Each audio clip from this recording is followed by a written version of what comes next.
Cześć, tutaj Karol z Kołem się toczy, a przed wami Madera. Ta maleńka wyspa to jest tak niesamowite miejsce, jakiego naprawdę dawno nie widziałem. Albo nawet nigdy nie widziałem. Zobaczymy sobie dzisiaj piękne góry, piękne doliny, piękne przylądki, piękne klify, wodospady i piękne lądowanie dronem w pięknym krowim placku. Co tu dużo mówić, Madera to samo piękno. No może jeszcze poza lewadami, ale o nich nieco później. Teraz się wygodnie rozsiądźcie i lecimy z kilkoma kadrami na rozgrzewkę.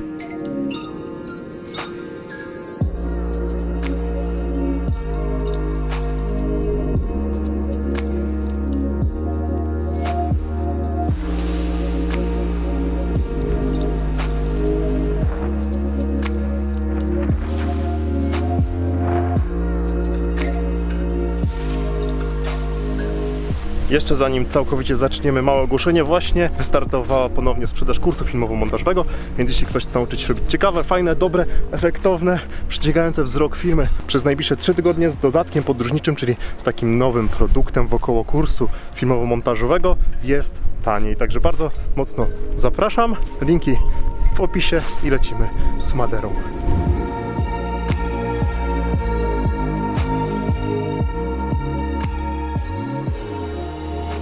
Wyspa Madera to nic innego jak wulkan. Wulkan, który wyłonił się z dna oceanicznego 5 milionów lat temu. I co ciekawe, biorąc od dna do czubka, który znajduje się tutaj, Wyspa Madera jest jednym z największych wulkanów na świecie, bo liczy sobie aż 5,5 tysiąca metrów. I co również ciekawe, to co widzimy nad powierzchnią wody oceanu, to zaledwie 1/3 tego, co jest pod wodą. Jednak bez obaw nawet ta 1/3 wyspy wystarczy nam spokojnie na 2 filmy. Swoją drogą nie przypominam sobie, abym kiedykolwiek odwiedził tak bardzo górzystą wyspę. Madera praktycznie w 100% zdominowana jest przez poszarpane szczyty, głębokie doliny i pionowo wręcz wznoszące się do nieba klify. Mimo wszystko musicie przyznać, że Madera raczej poza skałami nie przypomina wyglądem typowo wulkanicznej wyspy. Próżno jest tutaj szukać jakiegoś stożkowatego kształtu, czy też charakterystycznej dla wulkanu kaldery.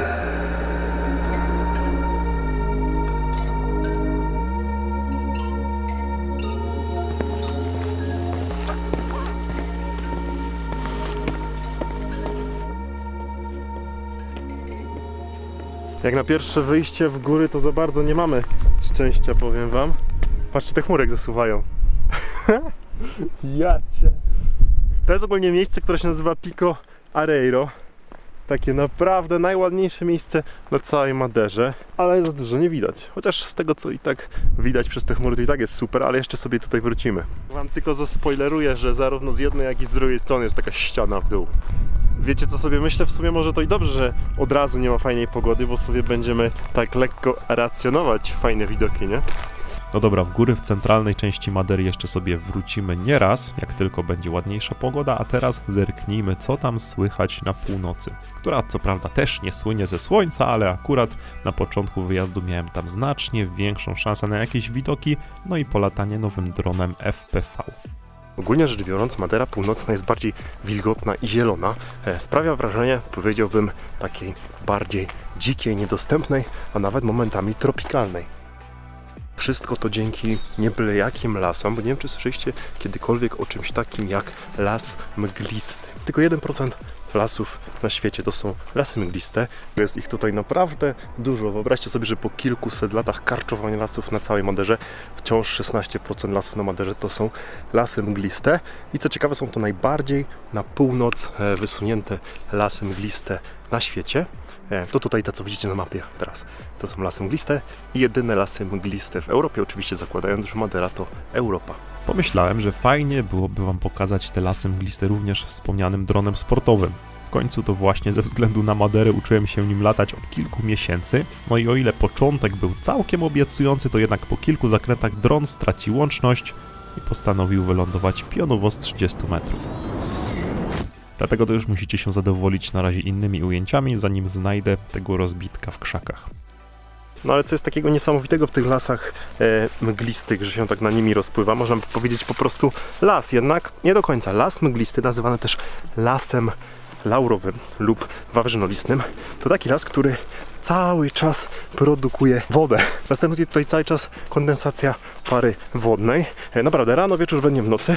I właśnie to dzięki tym lasom głównie w dużej mierze na Maderze jest tak dużo słodkiej wody pitnej. W ogóle wyobraźcie sobie, że takie jedno drzewo w lesie mglistym, nazywanym wawrzynolistym lub laurowym, bardzo dobrze, produkuje 25 litrów wody dziennie, a trzeba zauważyć, że są to naprawdę nie takie duże drzewa.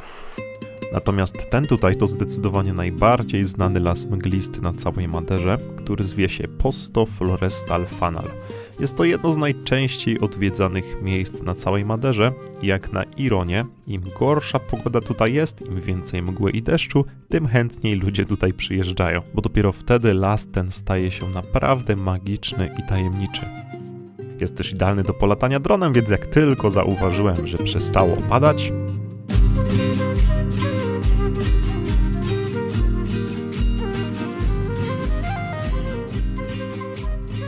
drzewa w takim lesie mglistym mają bardzo charakterystyczne, takie ciemnozielone, wręcz skórzane w dotyku liście. Ogólnie jest to taki las dość niski, drzewa nie przekraczają 15 metrów, natomiast jest bardzo taki zwarty, gęsty, pełen mchów, porostów, takich zwisających z drzew, pełen paproci i czegoś, co jest chyba najbardziej dla takiego lasu charakterystyczne, czyli epifitów. Najbardziej znanym epifitem jest oczywiście ten, którego znamy z Biedry, czyli storczyk. Mam nadzieję go znaleźć. Jednak nie mylcie epifitów z pasożytami, bo to nie są pasożyty. One sobie po prostu żyją. O, właśnie na przykład w takich zagłębieniach jak tutaj, pomiędzy konarami, gdzie się robi taka niecka i one sobie czerpią z takiej niecki wodę, składniki odżywcze i tak dalej. Jednak nie czerpią energii, jakby nie pasożytują na drzewie. O!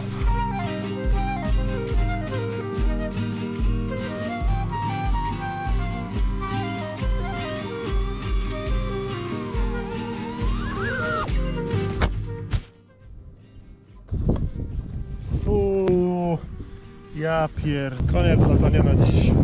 Wpadliście do krowiej kupy.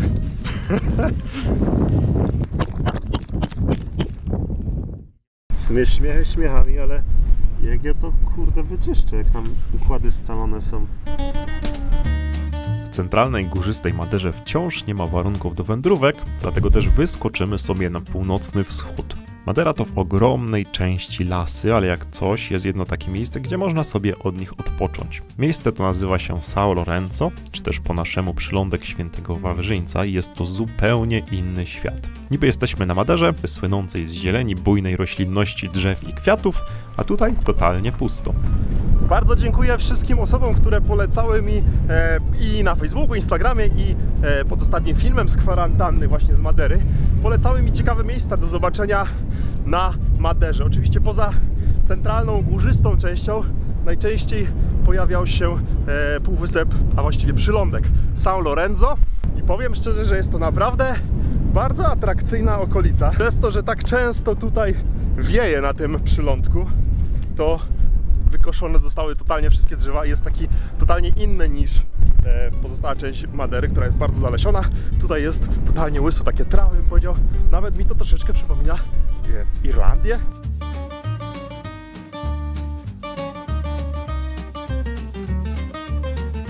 Patrzcie, jak tu wieje, aż powyginało.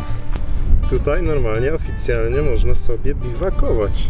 No kurczę, ja to bardzo szanuję takie podejście, że można biwakować. Co prawda miejsce tego biwaku jest bardzo takie, bym powiedział, sel, bo przy takiej budzie, takiej restauracji niedaleko od kibla, no ale jakby ktoś chciał, to w sumie tutaj jest gdzie.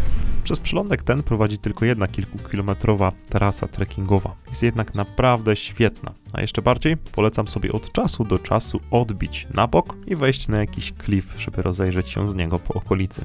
O, na przykład o takiej górce mówię. I ciach na śniadanie. Przepiękne miejscówki. Trasa ta finalnie prowadzi do punktu widokowego Ponta do Furado, który jest w tym miejscu i z którego rozciąga się świetny widok na najbardziej wysunięty na wschód punkt Madery. I naprawdę warto się tam wybrać, nie tylko po widoki.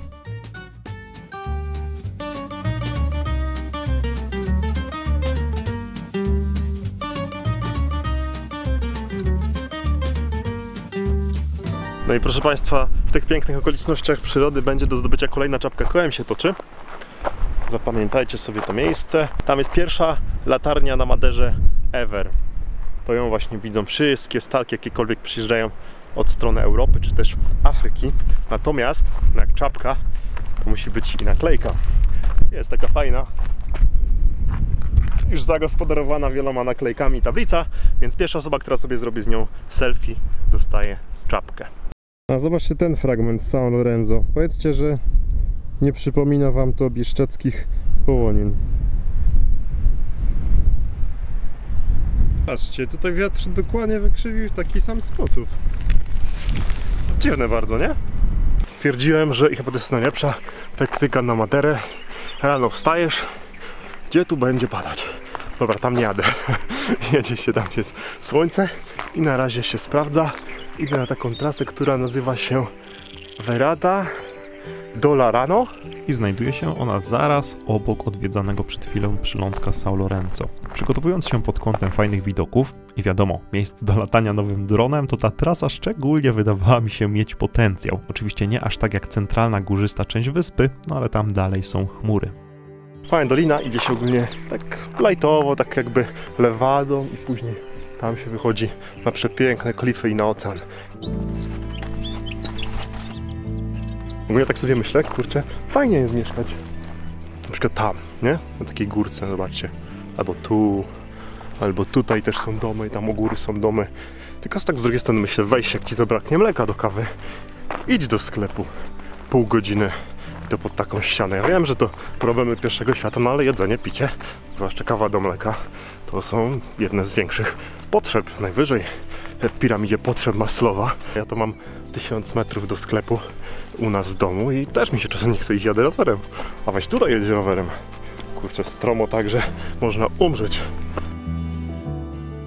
Ale ładna roślinka. Wygląda jak mimoza. Ale chyba nie jest.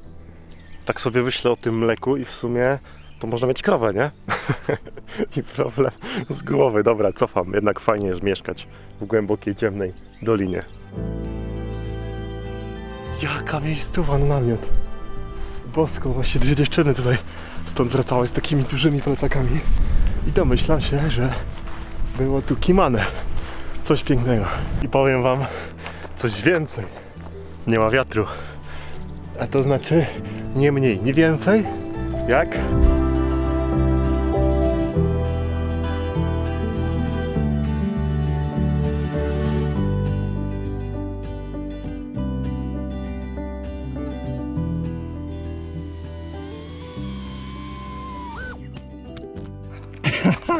Że jedzie? Ale to są jaja. Masakra! Patrzcie, jak mi się ręce od tego latania trzęsą. Gorzej jak przed maturą z polskiego.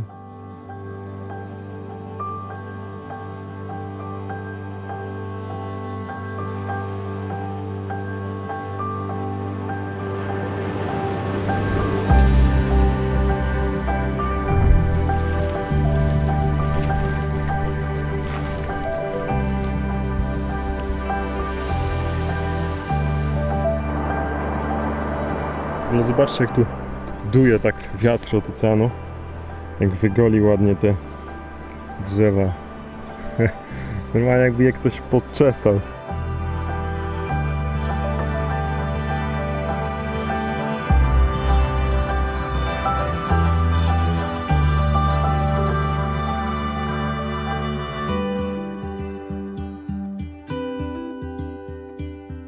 Słuchajcie, właśnie widziałem pierwszych rowerzystów na Maderze i wyobraźcie sobie, że jechali tędy, tym zboczem.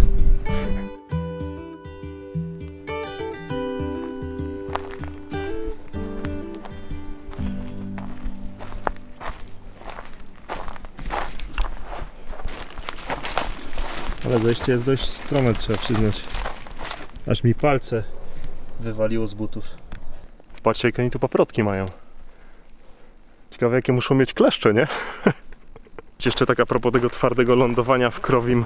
No zawsze było mi smutno, że inni twórcy jakoś mają nazwane swoje drony, gdzie bądź ma dron Johnsona i tak dalej.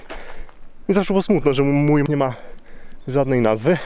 No i teraz mamy okazję sobie go nazwać. Masz jakieś pomysły? Wracając jeszcze na sekundę do kształtu Madery, jak już ustaliliśmy, Madera nie ma kształtu takiego typowo wulkanicznego, ale mało tego, na skutek wielu wtórnych erupcji na przestrzeni ogromnej ilości czasu na Maderze na środku utworzył się płaskowyż. Na wulkanicznej wyspie tak jest płaskowyż i to naprawdę nie mały, bo ma 25 km². To jest tutaj to, co wszystko widzicie za mną i przede mną.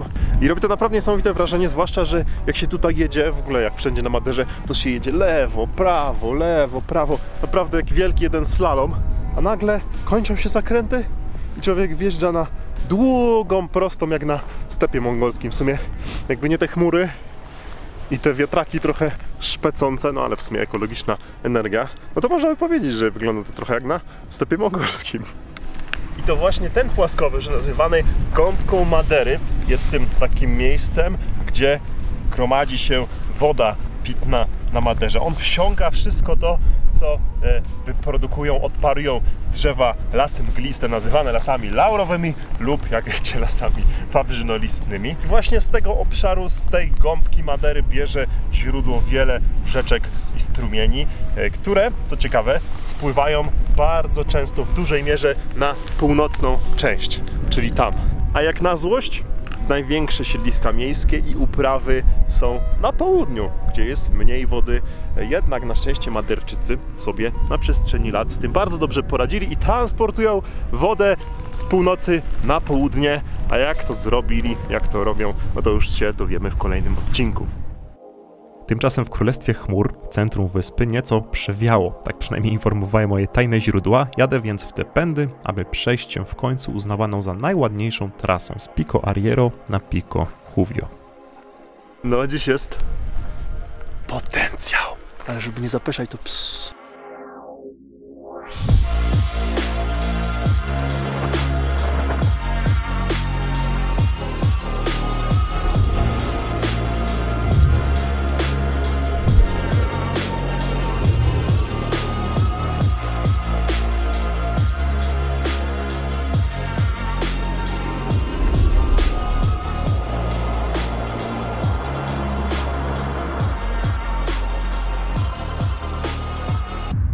Ogólnie powiem wam, że o ile Madera na rower wydaje mi się być kiepskim pomysłem, to jeśli lubicie chodzić, a nawet spacerować, to ta wyspa jest totalnie miejscem dla was. Tutaj jest naprawdę tak niesamowicie dużo pięknych, widokowych miejsc, że Madera mogłaby obdzielić nimi kilka znacznie większych krajów. I co jest najlepsze, część z nich jest tak łatwo dostępna, że wystarczy zboczyć kawałek z drogi i po 15 minutach już się jest na kolejnym genialnym punkcie widokowym.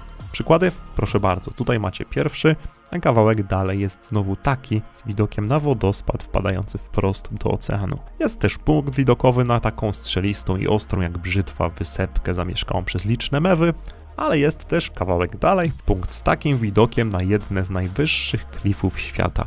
No i w sumie mógłbym tak wymieniać i wymieniać naprawdę bardzo długo. Natomiast wracając do naszych gór, nie bez przyczyny zacząłem gadać o czymś innym, bo niestety ponownie nawiało mi chmur i nic z naszego trekkingu także i tym razem nie wyjdzie.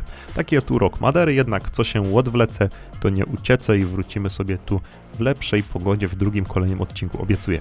Niemniej musicie wiedzieć, że nie tylko łatwymi punktami widokowymi Madera stoi, ale też także świetnymi trasami trekkingowymi. Poza tą, którą właśnie przekładamy na drugi odcinek, są jeszcze dziesiątki innych. Od w miarę łatwych po takie, że solidnie można się zasapać. Ale jak coś, wysiłek jest naprawdę tego warty, bo można sobie wejść chociażby na taką górkę, która dla mnie była najlepszym miejscem na całej Maderze.